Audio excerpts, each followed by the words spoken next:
अभी आप कुछ दिन पहले देखे होंगे कि एक बहुत बड़े नेता केंद्रीय मंत्री रहे हैं और इनके पार्टी में शामिल हो गए हैं। अरे भाई, कई बार सांसद रहकर जो मंत्री रहा वो कितना स्वच्छ होंगे, कितने ईमानदार होंगे, ये मुझे प्रशांत किशोर को बताने की जरूरत नहीं है। प्रशांत किशोर खुद जानते हैं। तो हवाई नेताओं को लेके आ रहे हैं और बात जमीन की लोगों की कर रहे हैं। ये तो नीति और नियत में फर्क हो गया, कथनी और करनी में फर्क हो गया। तो प्रशांत किशोर ये भी न कहते हैं सब कोई पानी पीता है, लेकिन हम पानी पीते हैं तो उसको भी छान के पीते हैं। तो कैसे छान के पी लिए? दूसरे पार्टी के नेता आपके पार्टी में आके भर गए तो कैसे छान के आप पी लिए? उन पार्टी के नेताओं में और उन पार्टी में और आप में कैसे अंतर हो गया? हमसे बैठे ना, हम बात करते हैं, हम प्रूफ कर देंगे कि कितने आप सही काम कर रहे हैं और कितने गलत काम कर रहे हैं। मैं भी प्रशांत किशोर के एक एक स्टेटमेंट को देखता हूँ, सुनता हूँ, बारीकी से समझता हूँ, तब मैं कुछ बोलता हूँ। आप एक चीज याद रखिएगा, जिस रोज प्रशांत किशोर की यहाँ से पदयात्रा शुरुआत हुई थी ना, उसको भी मैंने कवर किया था। प्रशांत किशोर को मालूम है कि वहाँ कितने लोग थे भितियारवा में। प्रशांत किशोर ने वहाँ से एक स्टेटमेंट दिया था कि भाई बिहार में रोड सही नहीं है। मैंने तुरंत काट किया कि अगर बिहार में रोड सही नहीं है, सही से नहीं चल सकते हैं, तो 200 गाड़ियों का काफिला लेकर पटना से भितियारवा 6 घंटा में कैसे पहुंचे आगे। फिर उस बात को माना और अपना एक स्टेटमेंट उस तरीके के लिए डाला कि विकास हुआ है, लेकिन जिस रफ्तार से होनी चाहिए उस रफ्तार से नहीं हुआ है। तो हम ये चीज, प्रशांत किशोर एक वेल पर्सनालिटी है, पॉलिटिकल है, रिसर्चर कहिए, एनालिटिकल कहिए उनको, या राजनीति के रणनीतिकार कहिए, जिस वर्ल्ड वाइड में नाम ले लीजिए।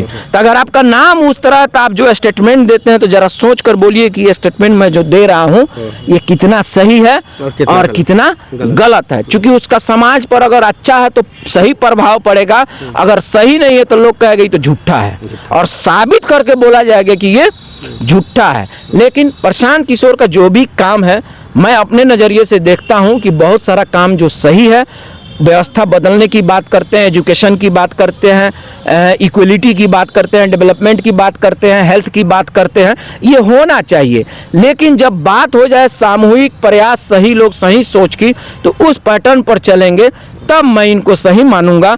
जब तक नहीं चलेंगे तब तक मैं इनको सही नहीं मान सकता हूं। बाकी राजनीतिक पार्टी और उन नेताओं की तरह मैं इनको भी अपने नज़रिए से देखूंगा, उनको जो समझना है वो समझें। आप यानी आपका कहना है कि जो उपचुनाव है बिहार में, ये अपना पार्टी कैंडिडेट उतार के ये गलत किया है, बहुत बड़ी गलती, इसका खमियाजा इनको 2025 में मिलेगा। हाँ, बहुत मिलेगा और बुरा असर होगा। आप सिर्फ सोचिए, प्रशांत किशोर और उनके टीम के लोग या कोई सोचे, चलिए 1-2 जीत गया तो मान लिए हम, ठीक है, अगर चारों सीट लूज हो जाएगा तो आने वाले कुछ ही महीनों बाद बिहार विधानसभा के सभी 243 सीटों पर इनको प्रत्याशी देना है। तो लोग कहेगा है उपचुनाव में लड़ैले रहन, एको ना जीते लोग, एमे का जीती लोग, 10-5 लेके आई लोग, ओसे बढ़िया बा छोड़ा इनका के जहां मन करे वहां दे। लोग कहेला नु के जीतता हो, आ तो फलना, केकर बढ़त बा हो तो फलना, तो केकर हवा बा हो तो चिल्ला के, तो उस फलना जीतता, केकर हवा बा ऊपर अगर प्रशांत किशोर काम करता रहे, मैंने देहाती भाषा में बोल लनी, तो कुछ सफलता मिली, 25 में कुछ सीट मिल जाए। लेकिन सरकार बनाओ के जो 25 में सपना देखता रहे वो पूरा ना हुई। ईमानदारी से अच्छा लोग के जोड़ी हन तो 30 में कुछ संभावना बाकी इनका सफलता मिल जाए। 25 के बारे में ई ना सोचस। 25 में